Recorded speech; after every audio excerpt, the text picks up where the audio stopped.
Chennai shopping మాల్లో ఉగాది వేడుకలు. మీ పండుగ షాపింగ్ చెన్నై షాపింగ్ మాల్లో చేయండి. అందమైన వస్త్రాలతో పాటు విలువైన బహుమతులు పొందండి. మీ వైఫ్ ఈ మధ్య మీ కొడుకుని కూడా చూసాను నేను. వాళ్ళిద్దరు ఎలా సపోర్ట్ చేస్తారంటే అసలు సినిమా ఇండస్ట్రీ వాళ్ళంటేనే నమ్మకం ఉండదు బేసిక్ గా. నేను 1 year బ్యాకే చెప్పా, కొంచెం ఫైనాన్స్ గా ప్రాబ్లం ఉండడం. మా వైఫ్ జాబ్ చేస్తుంది, సో ఆ అమ్మాయి శాలరీతో సపోర్ట్ చేసేది నాకు కానీ మా ఫ్యామిలీకి కానీ అంతా. నేను చెప్పా, ఒక 6 నెలలు ఉన్న తర్వాత ఎందుకు అనవసరంగా నేను ఇబ్బంది పెడుతున్నా, నువ్వు సంపాదించేది నువ్వు ఖర్చు పెట్టుకోవట్లే, నా కోసం పెడుతున్నావు. సార్ నేను వదిలేస్తా, నేను సీరియల్స్కి వెళ్ళిపోతా, మంత్లీ శాలరీ లాగా వస్తుంది అది. ఓకే, వదిలేస్తా అంటే నేను ఆవిడని వదిలేస్తా అన్నారు. లేదు, సినిమాలు వదిలేసి సీరియల్స్కి వెళ్ళిపోతా, మంత్లీ శాలరీ లాగా వస్తుంది. ఓకే, దాని తర్వాత ఏదైనా బిజినెస్ పెట్టుకుంటా అంటే అమ్మాయి అనేది లేదు, నీకు సినిమా అంటే ఎంత ఇష్టమో నాకు తెలుసు, ఫస్ట్ ఈ సినిమా రిలీజ్ చేసుకో, ఈ సినిమా రిలీజ్ అయిన 6 నెలల వరకు వెయిట్ చేయి, దాని తర్వాత నీ ఇష్టమైన డెసిషన్ తీసుకో నువ్వు అని. సరే ఓకే అన్న. ఇప్పుడు ఈ సినిమా మీదే ఉందంతా. అంటే ఇది పోతే నేనేం సూసైడ్ చేసుకుంటే ఆస్తులు పోతాయని కాదు, ఇది పోతే ఇంకొక ప్లాన్ చేసుకుంటా అంతే.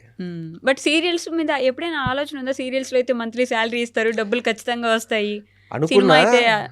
ఒక వెబ్ సిరీస్ చేసి ఆహాలో, అది సీరియల్ ప్రొడక్షనే. తర్వాత తెలిపింది అమ్మ సీరియల్కి దండం రా నేను అనిపించింది. ఎందుకు అంటే అది ఘోరం, అది చాలా ఘోరం. దాని బదులు అడ్డ మీద కూలికి పోయినా బెటరే, అంత ఘోరంగా ఉండింది అక్కడ. అవునా? ఎందుకు సీరియల్స్? సీరియల్ ప్రొడక్షన్ అది, వెబ్ సిరీస్ తీశారు వాళ్ళు. ఎంత టార్చర్ అంటే అంత టార్చర్. వాడు మనుషుల్లాగానే చూడరు అసలు ఎవరినే కానీ, అంత గలీజు. నాకు అబ్బా మరి ఇంత ఘోరంగా ఉంది ఇది. అందుకేనే మన తెలిసి తెలుగు వాళ్ళు కన్నా వేరే లాంగ్వేజ్ వాళ్ళు ఎక్కువ వచ్చి చేసుకుంటారు ఇక్కడ. సీరియల్స్ అన్ని వాళ్ళేగా చేస్తారు. అంటే మనోళ్ళు కొంచెం ఆత్మాభిమానం ఎక్కువ కదా, సో అందుకే మనోళ్ళు ఏమన్నా ఇమ్మట్లేదేమో దీంట్లో అనిపించింది నాకు. మరి అంత చీప్ గా చూస్తున్నారా? చాలా ఘోరంగా ట్రీట్ చేస్తారు వాళ్ళు అట్లా. దాని మీద సినిమాలో 1000 రెట్లు బెటర్. అసలు సినిమాకు దానికి పోలికే లేదు, అది వేరు. అసలు సినిమాలు చేసే అంటే నాకు తెలిసి ఆ ప్రొడక్షన్ అట్లుందో లేదా అన్ని ప్రొడక్షన్స్ అట్లుంటే తెలియదు, నాకు ఒకటే ఎక్స్పీరియన్స్ అయింది. ఆ ఒక్కదాంతో నాకు వద్దురా అని అనిపించింది. చెప్పేదా పోతే దోశల బండి పెట్టుకుంటా. ఏంటండి ఇంత నుంచి దోశల బండి అంటారు? మంచి బిజినెస్ కదండి, ఎన్ని కేఫులు లేవండి. మా ఇంటి ముందర కంచి కేఫే ఉందండి, 150 రూపాయలు దోశ. 150 రూపాయలు అండి, రెండు గరిటెలు పిండి వేసేవాడు 150 రూపాయలు ఇస్తారు. పెద్ద పెద్ద కార్లలో వచ్చి కొనుక్కుంటారు అక్కడ. వ్యాలెట్ పార్కింగ్, ఇడ్లీలు దోశలు తినడానికి వ్యాలెట్ పార్కింగ్ అండి. దాని మించిన బిజినెస్ పెట్టగలరా మీరు ఎక్కడన్నా? మీరు బట్టలు అనుకోండి, ఒకటి కొనుక్కుంటే ఒక 6 నెలలు సంవత్సరం వాడతాం. తిండి అనేది 3 పూట్ల తినాల్సిందే కదా. డబ్బున్నోడు ఇంకా రుచిగా తినాలనుకుంటాడు కదా. నాకు అర్థమైపోయింది, ఈ సినిమాలన్నీ ఏదైనా జరిగి ఎటైనా పోతే ఖచ్చితంగా మహేష్ విట్ట గారు ఒక దోశ బండి పెడతారు. నేను హ్యాపీగా రెస్టారెంట్ పెట్టుకుంటారు. ప్లేస్ కూడా చూసేసుకున్నారు. రెస్టారెంట్లో కూడా ఏంటంటే నేను ముస్లిం హోటల్ పద్ధతి ఫాలో అవుతా. అదేంటి? తక్కువ లాభంతో మంచి క్వాంటిటీ. మండి కాదు, మీరు అబ్జర్వ్ చేసి ముస్లిం హోటల్స్ ఎక్కడైనా చూడండి, వాళ్ళు ఇచ్చే క్వాంటిటీ బయట ఎక్కువ ఇయ్యరు. అవును, తక్కువ డబ్బులతో ఎక్కువ క్వాంటిటీ ఇస్తారు వాళ్ళు. వాళ్ళకి ఏంటంటే లాభం తక్కువ వచ్చినా పర్లేదు, బిజినెస్ బాగా జరగాలనేది వాళ్ళ మైండ్ సెట్. సో ఆ మైండ్ సెట్తో మీరు కూడా ఆ ప్లాన్లోనే మణికొండలో ఇంకోటి ఉంది తారా కిచెన్ అని, అది తిరిగిపోతుంది. మంచి ప్రమోషన్. పార్కింగ్ చచ్చిపోతారు అక్కడ, పార్కింగ్ దొరక్క. అబ్బో, నేను ఈరోజు మధ్యాహ్నం వెళ్ళి నేను 4 సార్లు తిరిగా సందులో అటు ఇటు కార్ పార్క్ చేయడానికి. మళ్ళీ అక్కడ తినింది ఏం లేదు, 70 రూపాయలే రైసు, కానీ కార్ పార్కింగ్ ప్లేస్ లేదు అక్కడ. అంత జరుగుతుంది బిజినెస్. ఫుడ్ లోనే ఉంది బిజినెస్ ఇప్పుడు. అంతే, ఫుడ్ ఉండాలి, కొంచెం బాగుండాలి. ఇప్పుడు టీ స్టాల్ పెడితే కొంచెం పాలు బాగుండాలి, టిఫిన్ సెంటర్ పెడితే చట్నీ బాగుండాలి, రెస్టారెంట్ పెడితే లోపల నీట్గా ఉండాలి. మీ ఫ్యామిలీ ఏం బిజినెస్ చేస్తారండి? మా ఫ్యామిలీ మొత్తం బిజినెస్, ఎలక్ట్రికల్, తర్వాత రైసు, తర్వాత ఇంటీరియరు, అంతా బిజినెస్. మ్యాక్సిమం జాబులు చేసే వాళ్ళు తక్కువ అందరూ. అందుకే నాకు అదే బిజినెస్ మీదకే వెళ్తుంది మీకు కూడా మైండ్ తిరిగి. ఇప్పుడు అదే జాబ్ మీరు ఎంత కష్టపడినా ఎప్పుడో హైక్ వస్తుంది, ఇక్కడ కొంచెం డిస్కౌంట్ ఇస్తే బిజినెస్ వస్తుంది. నేను రీసెర్చ్ చేస్తుంటే ఒక దగ్గర మీరు మాట్లాడున్నారు, ఐ థింక్ ఇక్కడే అనుకుంటా, అబ్బాయిలకు కూడా కమిట్మెంట్లు అడుగుతారు ఇండస్ట్రీలో, ఆ అబ్బాయిలు కూడా తప్పించుకోలేరు. అలా కమిట్మెంట్లు ఇచ్చుంటే ఇప్పుడు పెద్ద పెద్ద హీరోలోనో లేకపోతే మంచి మంచి పొజిషన్లోనో నా ఫ్రెండే ఉండేవాడు అని చెప్పేసి ఒక దగ్గర అబ్బాయిలకి కమిట్మెంట్ ఏంటండి అసలు? వాడినోడు అడిగాడంట, వీడు ఏని అన్నాడంట, అంతే. నిజంగానే అంటే అడిగినోడు కూడా ఇండస్ట్రీలో లేడు. వాడు అప్పుడు ఏదో సినిమా ఆఫీస్ పెట్టాడు, మా వాడు వెళ్ళి ఛాన్స్ అడిగాడు, వాడు అడిగాడు, ఇటు దుబ్బేమన్నాడు. తర్వాత కట్ చేసి వాడు సినిమా తీయలేదు, ఏం చేయలేదు. అది అంటే ఈ మధ్య కాలంలో చిరంజీవి గారు ఒక స్టేట్మెంట్ ఇచ్చుంటారు ఈ కమిట్మెంట్ గురించి. ఇండస్ట్రీలో అట్లాంటి ఏమీ లేవమ్మా, మీరు స్ట్రిక్ట్గా ఉండి మీరు జాగ్రత్తగా ఉంటే మిమ్మల్ని ఎవరు ఇబ్బంది పెట్టే వాళ్ళు ఉండరు, తప్పుదో పట్టించకండి, అందరికీ వెల్కమ్ చెప్తా ఉంటుంది ఇండస్ట్రీ ఎప్పుడు అని చెప్పేసి. మన ఇష్టం అంతే కదని. ఇప్పుడు నన్ను ఎవరైనా పిలుస్తారు, అన్న నువ్వు ఎంత తీసుకుంటావు పర్ డే, నేను పర్ డే ఇంత ఛార్జ్ చేస్తానండి, లేదండి ఇంత ఇస్తాం, నో అండి, అయిపోయింది. ఇక్కడ అంతే. అమ్మ క్యారెక్టర్స్ ఉన్నాయి, వచ్చారు ఆడిషన్ ఇచ్చారు, ఓకే అమ్మ మిమ్మల్ని సెలెక్ట్ చేసుకుంటే మీరు కమిట్మెంట్ ఇవ్వాలి, లేదు సార్ నేను ఇవ్వను, ఓకే అయిపోయింది. దానికి అంటే మేబీ వాళ్ళకి అవసరమేమో ఆ సినిమాని, వాళ్ళ ఫ్యామిలీకి జీవనాధారమేమో, అలా చేస్తే తప్ప వాళ్ళు ఉండలేరేమో. అంటే వీళ్ళు ఇష్టం కదండి ఇచ్చేవాడిది, ఇచ్చేవాడు ఇష్టం. ఇప్పుడు అందరూ మంచోళ్ళు ఉండాలనుకోవడము, ఇది రామరాజ్యం కాదు కదా, కలియుగము. అందరూ మంచోళ్ళు ఉండాలనుకో, ఓకే నేను అనుకుంటే అందరూ మంచోళ్ళు ఉండాలని, కానీ ఉండకుంటే నేనేం చేయాలి? అట్లా కదా. ఇప్పుడు అందరూ మంచోళ్ళు ఎక్కడున్నారు చెప్పండి? అన్నీ చదువుకున్నాడే ట్రాఫిక్ సిగ్నల్ దగ్గర చక్కగా ఉన్నాడు, సిగ్నల్ ఈడుంటే వాడు అటెటల్ బ్లాక్ చేసుకుంటాడు. ఇంకా అట్లాంటి వాళ్ళు ఉన్నప్పుడు ఇంకా ఇక్కడ ఏదది ఛాన్స్ తీసుకుంటారు, వీళ్ళు టేక్ ఫర్ గ్రాంట్గా తీసుకుంటారు. అంతేనా? అంతే. తెలుగు ఇండస్ట్రీ ఎలాంటిది చెప్పండి? తెలుగు ఇండస్ట్రీ అంటే దేహపరంగా ఒక విధంగా ఒక మనిషి ఇప్పుడు ఏ బ్యాక్గ్రౌండ్ లేదు, ఎలానో వచ్చేసారు ఇండస్ట్రీలోకి, ఎలా తీసుకుంటుంది ఇండస్ట్రీ? ఇప్పుడు ఎంతమంది లేరండి, ఇప్పుడు హీరోలు కానీ డైరెక్టర్లు కానీ యాక్టర్లు కానీ ఎవరికి బ్యాక్గ్రౌండ్ లేదు కదా. అంటే చాలామంది ఫర్ ఎగ్జాంపుల్ మంచి మంచి హీరోలే సూసైడ్లు చేసుకొని చనిపోయిన వాళ్ళు, హీరోయిన్లు మంచి మంచి వాళ్ళు, ఏ ఇబ్బంది వచ్చి ఏ ఇండస్ట్రీ ఎంత ఇబ్బంది పెడితే వాళ్ళ చేసుకోవాల్సి వచ్చింది? ఇప్పుడు ఇండస్ట్రీలో ఫేమ్ వస్తుంది, నేనే ఉన్నా, నాకు యూట్యూబ్లో కొంచెం పేరు వచ్చేది, బయట ఎక్కడికైనా వెళ్తే గుర్తుపట్టేవాళ్ళు. నా రూమ్లో 4 ఉన్నారు మా ఫ్రెండ్స్, బయటికి తీసుకెళ్తే అరే నేను రానురా గుర్తుపట్టరా, అరే నువ్వు పెద్ద పుడింగి నీకోసం మీద పడతారని పిలుచుకొని పోయేవాళ్ళు. వాళ్ళు నార్మల్గా ట్రీట్ చేసేవాళ్ళు నన్ను. సో నాకు ఆ ఫీలింగ్ లేదు, నేను సెలబ్రిటీని అది నాకు ఫీలింగ్ లేదు.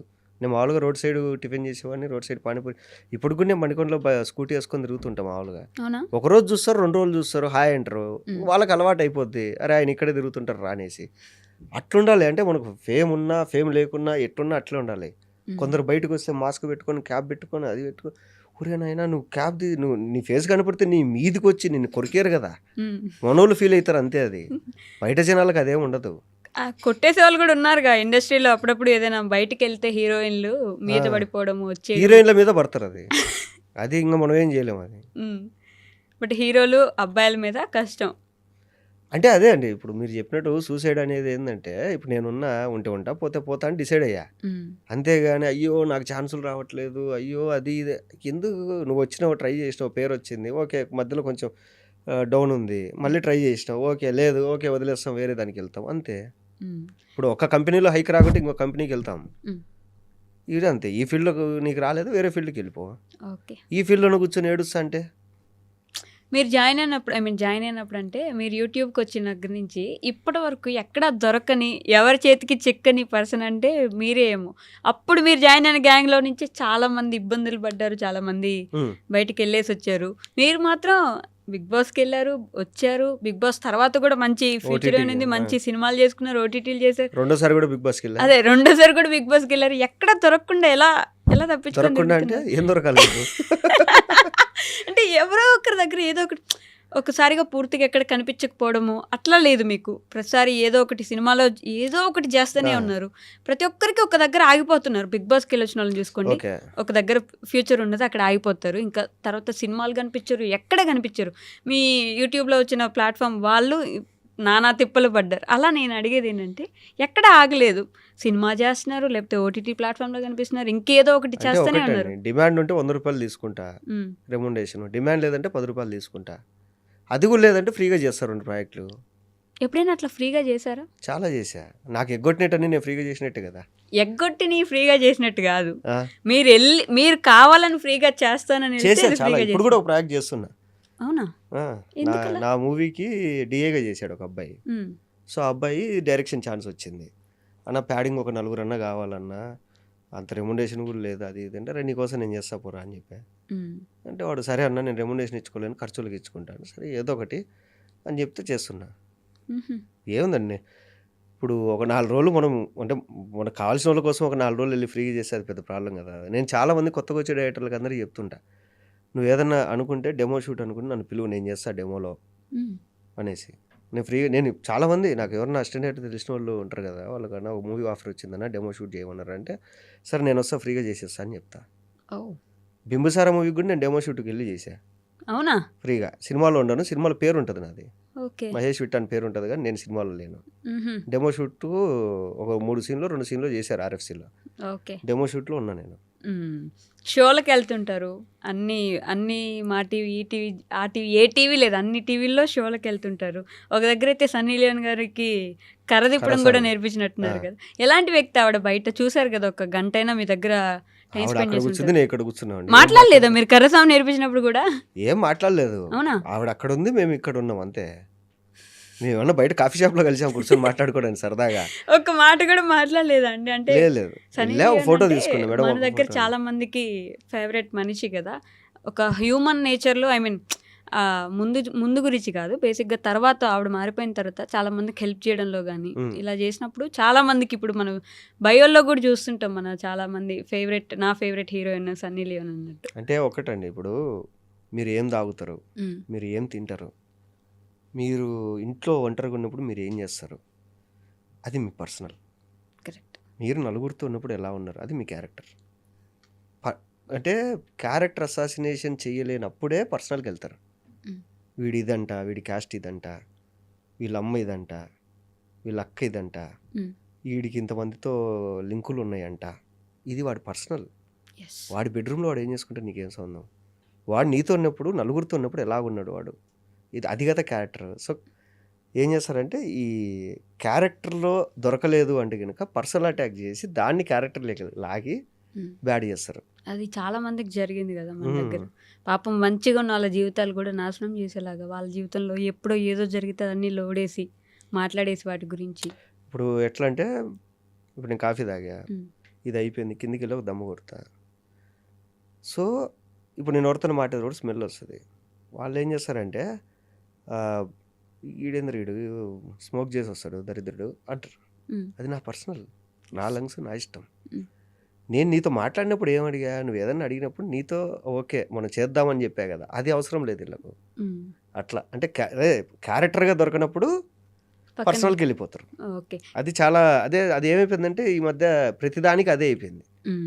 ఇప్పుడు మీకు ఒకరి మీద కోపం ఉంది, ఆ సిచ్యువేషన్లో మీకు ఇంకొక అబ్బాయికో అమ్మాయికో గొడవ అయింది, అప్పుడు మీ ఇద్దరిది గొడవ అయింది. అది ఇప్పుడు మీతో గొడవ పడింది కదా అని చెప్పేసి నేను ఆ అమ్మాయిని బ్యాడ్గా చెప్పకూడదు, ఎందుకంటే ఆ అమ్మాయికి నీకు బ్యాడ్ ఉంది, మీ ఇద్దరి మధ్య బ్యాడ్ టర్మ్స్ ఉన్నాయి, నాకు ఆ అమ్మాయికి లేదు కదా.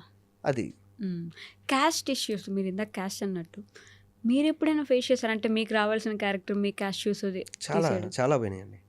అంటే క్యారెక్టర్ చెప్పడము, డేట్లు ఇవ్వడము, అంతా అయిపోవడం, లాస్ట్ మూమెంట్లో వేరే వాళ్ళు వెళ్ళడము షూట్కి. కారణం ఏంటంటే క్యాస్ట్. కారణం చెప్పరు వాళ్ళు, చెప్పరు. And for more videos, please subscribe to iDream. Please subscribe to iDream. Please subscribe iDream. And please subscribe to iDream. For more videos, subscribe to iDream. please like, share and subscribe to the channel. Congratulations, iDream. Subscribe to iDream. Subscribe to iDream. So subscribe to iDream Media. iDream ki iDream team andarki huge congratulations. Please subscribe iDream Media. Please subscribe to iDream. Subscribe iDream. Please subscribe to iDream. iDream అంటే నా కళల ఛానల్ను subscribe చేసుకున్న నోరు తిరుగుతలేదు, మీరైతే గంట గుర్తు కొట్టండి. For more such videos, please subscribe to iDream. Subscribe to iDream. Please subscribe to iDream. Please subscribe iDream Media. Please do subscribe to iDream. Please subscribe to iDream Media. For best entertainment and information, please subscribe iDream. And don't forget to subscribe to iDream.